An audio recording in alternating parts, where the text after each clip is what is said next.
Welcome to Outlander Media Network. I'm Kirby Lee Bailey. We're at the Inn in Nashville, Tennessee, and I'm with Lee from Funeral Portrait.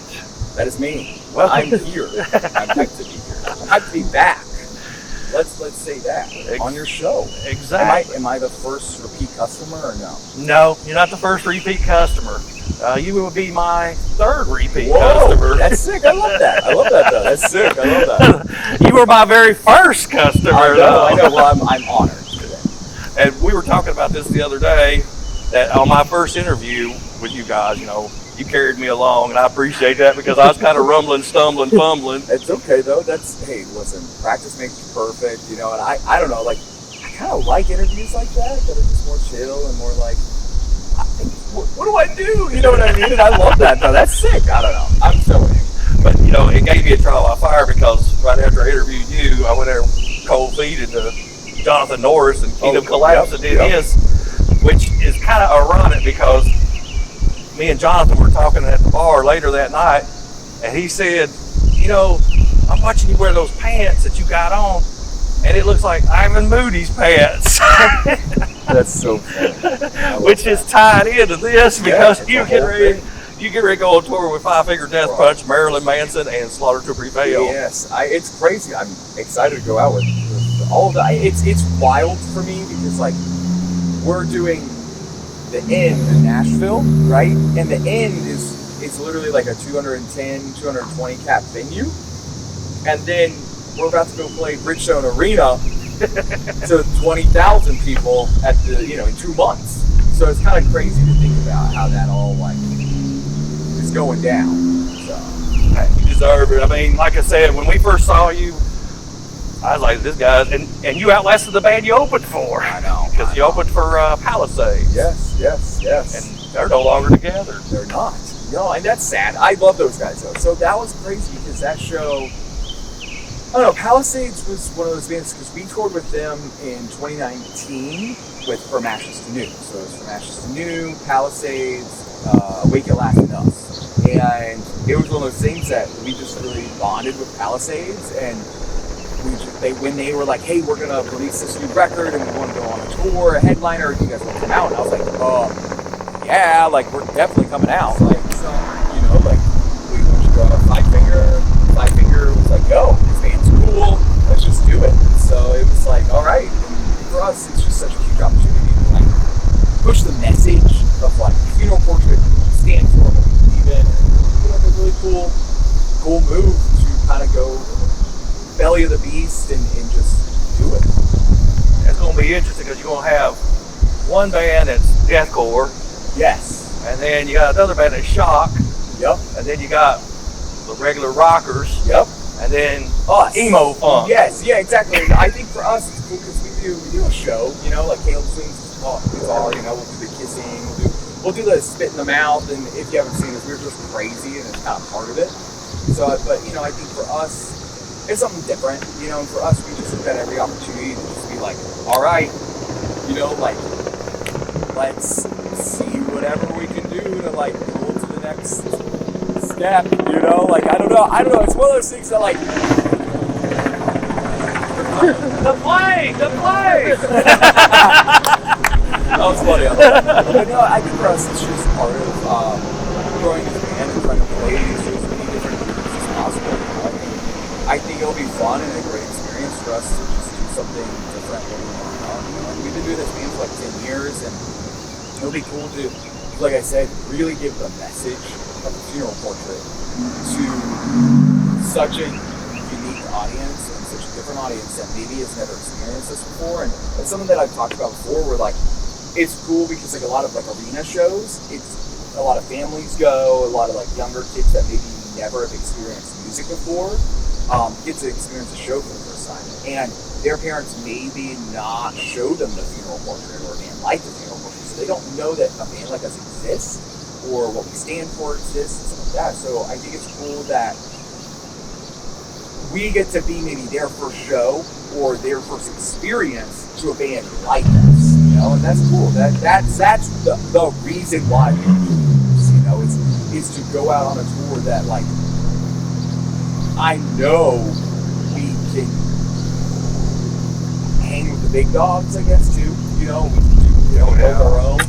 But it's what it's going to mean to some of these kids that have never experienced something like the funeral home. And that's so important for us. We also much younger than the rest of them. Yes. That makes a big difference. It definitely does. Definitely does. I mean, you're going to have to bring your A game every night Exactly. with these three bands. That's something I think for us is going to make us not just, I mean, we're already, the live show I really love. Like, that's something that we've cultivated over the last, especially the last few years, you know, since COVID and everything shut down. And, you know, we've been really focusing on the craft, the live show, and how can we make it bigger than ever. Now we get a huge stage to do that. And exactly. That's going to be cool. It's going to be cool to do it. You know, we're about running into each other. Oh my God. No. We were at the Cobra last week. Oh, bro, just wait till the end tonight, man. Oh, I imagine. I mean, there's barely enough room in there to change your mind, dude. Literally. Yeah, this is my first time to the Hit. I mean, I've been to a lot of venues in Nashville, but it was my first time to Cobra last. We hadn't seen you in forever. Then the next thing you know, I've seen you 3 times in the last 2 months. That's so funny. I think for us, it's cool to like experience bands. I think venues like the Inn, we're sitting right here at the Exit Inn and stuff like that. Like these venues are the shows that I think kids and people remember the most. Right? It's the ones where we get to sweat on each other. You guys are sweating on us, we're sweating on you. I'm spitting, you know, whatever the hell, you know. It's just part of it. It's the show. Those are the ones that you feel the emotion, you feel the passion of the show.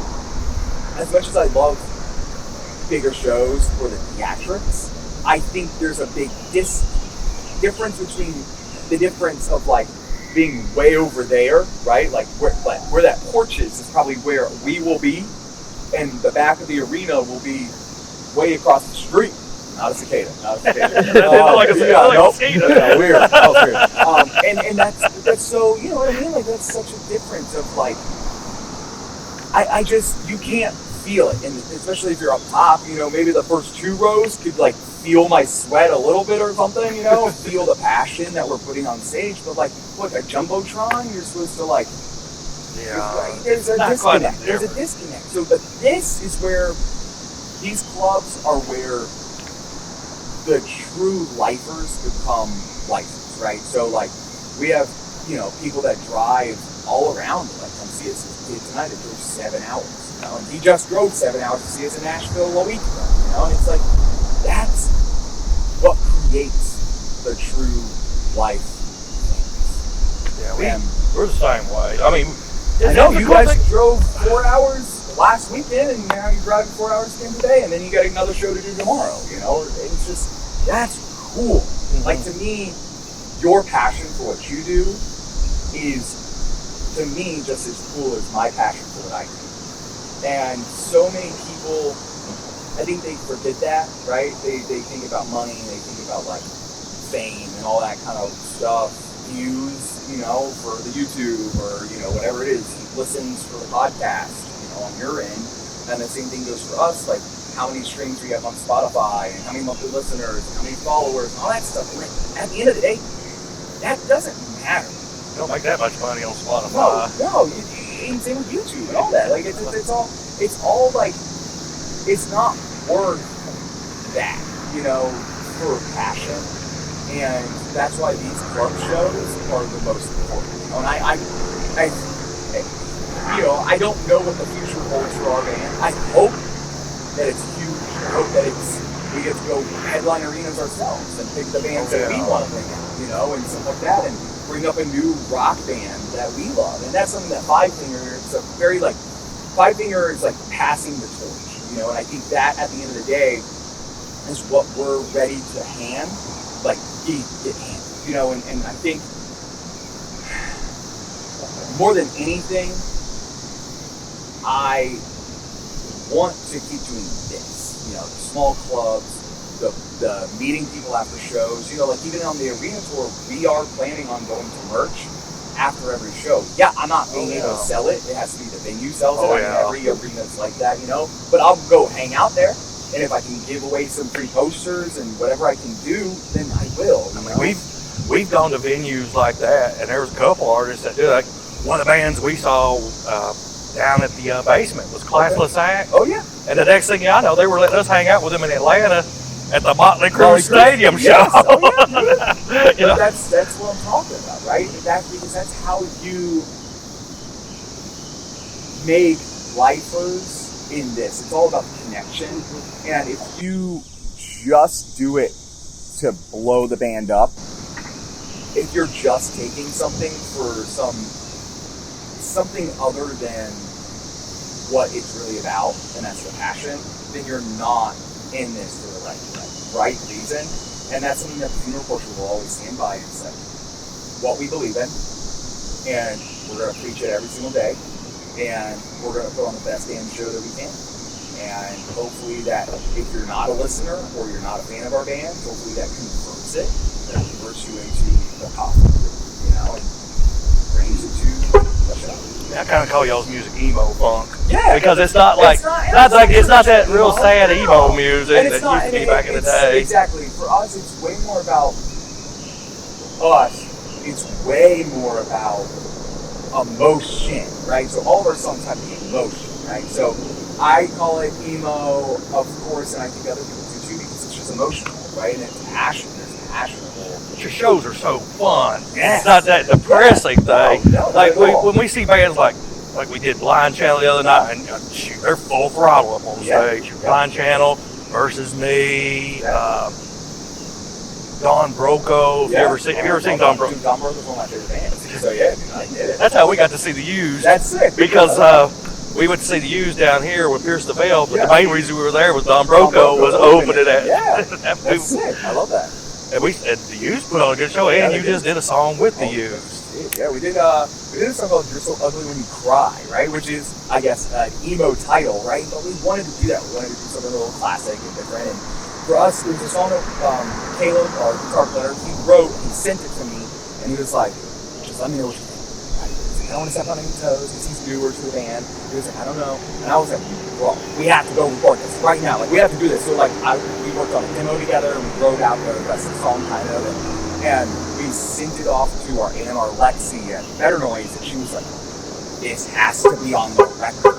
And I was like, "Yes," you know. And it was a breath of fresh air. And then Lexi calls me one day, and she's like, "So I just sent Ugly to Bert from the Use's manager, and he loves it, and he wants to be on it, and they're going to record it tomorrow." And I was like, "What?" Like, it was just literally like one thing after the next, and I'm literally like freaking out. I'm calling everybody. I'm like, I'm just like freaking out, you know. And then literally like a week later, I have a demo of it, and I get an email from our A&R, and she's like, "Here it is," and I'm like, "Oh my god!" So we like pulled over to the side of the road.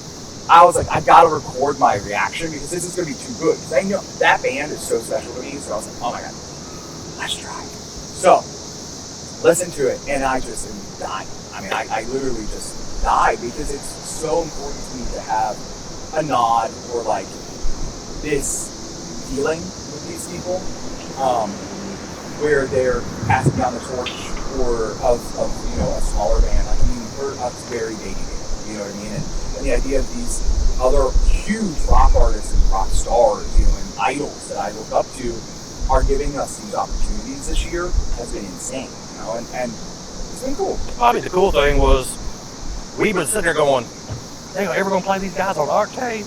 And then one day I was cleaning my car in Knoxville, washing my car, and I looked up and I was like, check out this. It was Generation Psycho was what it was. That was the first song I ever heard on Octane from you guys. Yeah, so that was rocking for like a week, and that was it.